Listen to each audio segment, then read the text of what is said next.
ছাত্রলীগ ছাত্রদল যাই বলুক, সরকার বুঝে গেছে শিবিরের সমর্থনের কত গুরুত্ব। দর্শক, বাংলাদেশে কোনো একটা ঘটনা ঘটলেই সরকার যদি সেটা অপছন্দ করত তাহলে কি করত? চোখ বুজে শিবির ট্যাগ দিত। এখনও দেয়, কিন্তু কিছুটা কমেছে। এখন অবশ্য শিবির ট্যাগের চাইতে বিএনপি ট্যাগ দিতে সরকার পছন্দ করে।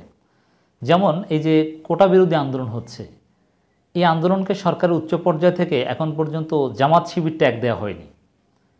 এই আন্দোলনকে বিএনপি ট্যাগ দেওয়া হয়েছে, যে বিএনপি ঢুকে পড়েছে প্রকাশ্যে, রাজনৈতিক ইন্ধন আছে, ষড়যন্ত্র, এইসব কথাবার্তা বলছে।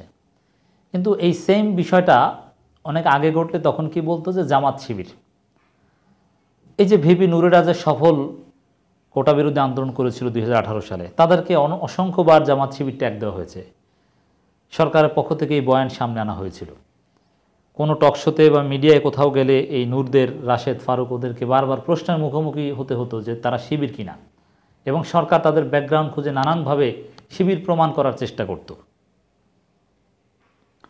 এর মানে সরকার শিবির ট্যাগটাকে খুব শক্তিশালী মনে করে এটা ব্যবহার করে, এবং আসলেই শিবিরের সমর্থন ছিল, এখনও আছে, এটা তো কোনো রাগঢাক নেই।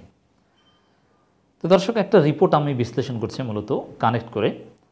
প্রথম আলোর একটা রিপোর্ট, কোটা বিরোধী আন্দোলন নিয়ে কোন ছাত্র সংগঠনের কী অবস্থান।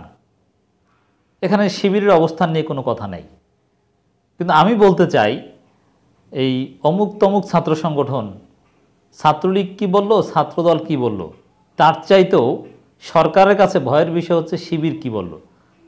শিবির বললে সেটা খুব ভয় পায় সরকার।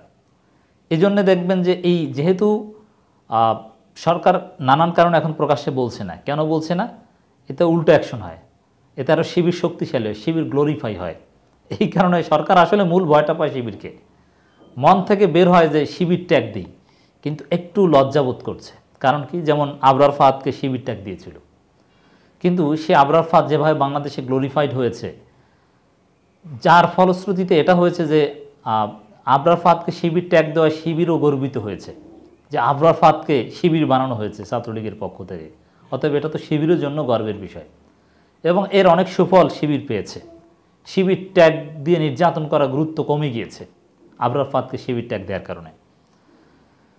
এখন কোটা বিরোধী আন্দোলনে সাধারণ শিক্ষার্থীদের এত বেশি সম্পৃক্ততা, এত ব্যাপক সম্পৃক্ততা, তো এখানেও যদি শিবির ট্যাগ দেওয়া হয় তাহলে তো শিবির আরও বেশি গ্লোরিফাই হয়, এবং কোনো লাভ তার হবে না শিবির ট্যাগ দিয়ে, কারণ দিন শেষে আন্দোলন সফল হবে। আর শিবির ট্যাগটা এখানে চলে আসার কিছু কারণ আছে। যেমন বেসিক্যালি এখানে মুক্তিযোদ্ধা কোটার বিরুদ্ধে আন্দোলনটা হচ্ছে, আর মুক্তিযোদ্ধা কোটার বিরুদ্ধে, মুক্তিযোদ্ধা কোটা এগুলো কারা চায় না? আওয়ামী বা শাহবাগী বয়ান অনুযায়ী জামাত শিবির, কারণ তারা স্বাধীনতা বিরোধী, মুক্তিযোদ্ধাদের দেখতে পারে না। শাহবাগী বয়ান এটা কিন্তু অরিজিনাল কোনো বয়ান নয়। এ কারণেই কিন্তু আওয়ামী লীগের বড় বড় নেতারা 2018 সালে কোটা সংস্কার আন্দোলনকারীদের রাজাকারের বাচ্চা বলে গালি দিয়েছিল। রাজাকারের বাচ্চার রাজনৈতিক অর্থ হচ্ছে জামাত শিবির। বুঝতে পেরেছেন? অতএব আসলে সরকারের কাছে ছাত্রদল, ছাত্রলীগ কী বলল তার চাইতে ভয়ের জায়গা হচ্ছে ছাত্র শিবির কী বলল, এর গুরুত্ব অনেক বেশি। কিন্তু যেহেতু সরকার নীতিগত সিদ্ধান্ত নিয়েছে যে এবার শিক্ষার্থীদের উপর বল প্রয়োগ করবে না, এবং তাদের আন্দোলন দেরিতে হলেও একটা দর কষাকষি করে মেনে নিবে বা মেনে নিতে বাধ্য হবে, এজন্য শিবির ট্যাগ দিয়ে শিবিরকে আর গ্লোরিফাই করতে চাচ্ছে না। আমার কাছে মনে হয় এটাই। যাই হোক দর্শক, এই যে রিপোর্ট, কোটা বিরোধী আন্দোলন নিয়ে কোন ছাত্র সংগঠনের কী অবস্থান, এই রিপোর্ট বিশ্লেষণের বাইরে আমি একটু আগে বলে নিতে চাই শিবিরের অবস্থান কোটা বাতিলের পক্ষে, এবং এই কোটা বিরোধী যে আন্দোলন, বৈষম্য বিরোধী যে ছাত্র সংগঠন, তাদের প্রতি শিবিরের পূর্ণ সমর্থন রয়েছে। এবং শিবিরের লোকজন ডেফিনেটলি যারা গুরুত্বপূর্ণ দায়িত্বে নেই, তারা ছাড়া শিবিরের ভক্ত সমর্থক যারা, তারা অবশ্যই সাধারণ শিক্ষার্থীদের সাথে কাঁধে কাঁধ মিলিয়ে আন্দোলন করছে, মাঠে নামছে, রাজপথে নামাজ আদায় করছে জামাতে। এখন ওরা শিবির, কথা আমি বলছি না, ওরা সাধারণ শিক্ষার্থী, কিন্তু সরকার কিন্তু শিবির মনে করে, কারণ নামাজ পড়া মানেই তো শিবির ছাড়া আর কি নামাজ পড়বে? আওয়ামী বয়ান, শাহবাগী বয়ান তো এগুলোই। রাজপথে নামাজ পড়া, এতে কিন্তু শাহবাগীদের গায়ে জ্বলেছে, এতে তারা অনেক কষ্ট পেয়েছে, তাদের মনের জ্বালা বৃদ্ধি পেয়েছে। অতএব এগুলো বেশি বেশি করতে হবে। তো শিবিরের অবস্থানটা আগে আমি বললাম, এরপরে প্রথম আলোর রিপোর্টটা একটু দেখি কে কি বলছে।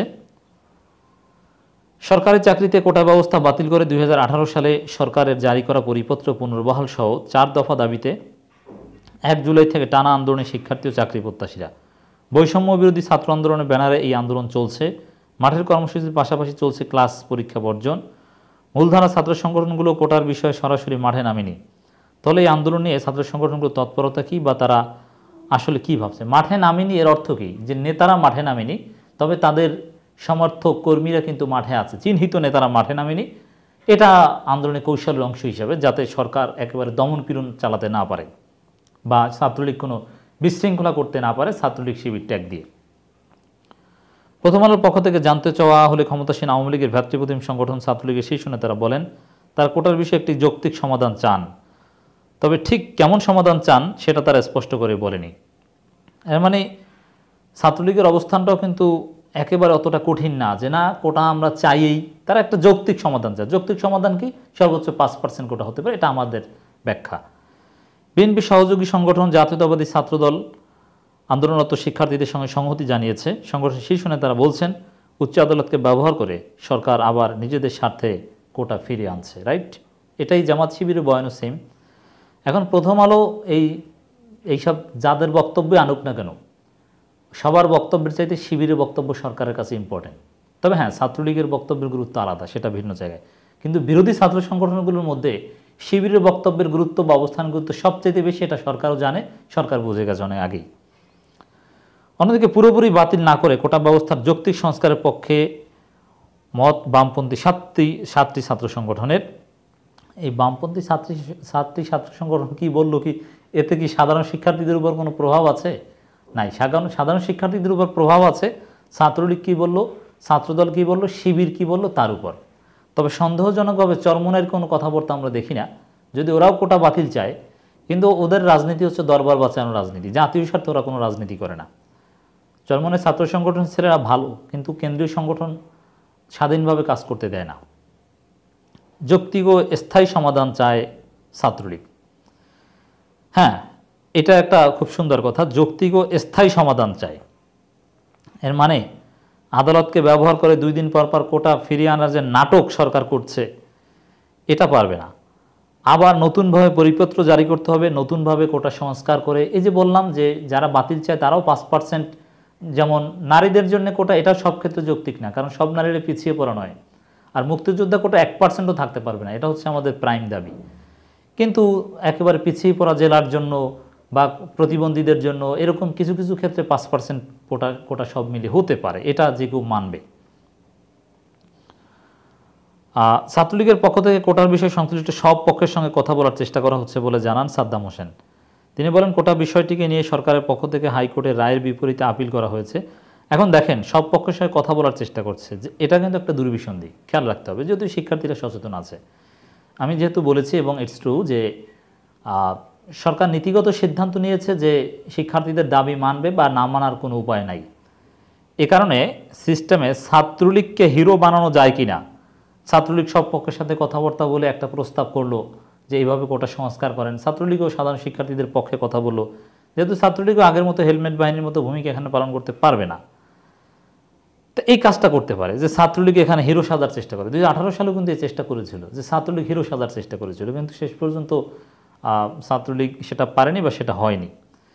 যাই হোক দর্শক, কোন ছাত্র সংগঠন কি ভূমিকা রাখছে, তার মোটিভ কি বুঝতে পারছেন। আর রাজপথের আন্দোলনে সরকারের জন্য ভয়ের কারণ হচ্ছে শিবিরের সমর্থন। শিবির কি করে, এটা কিন্তু আসলে সবচেয়ে গুরুত্বপূর্ণ হিসেবে সরকার মনে করে।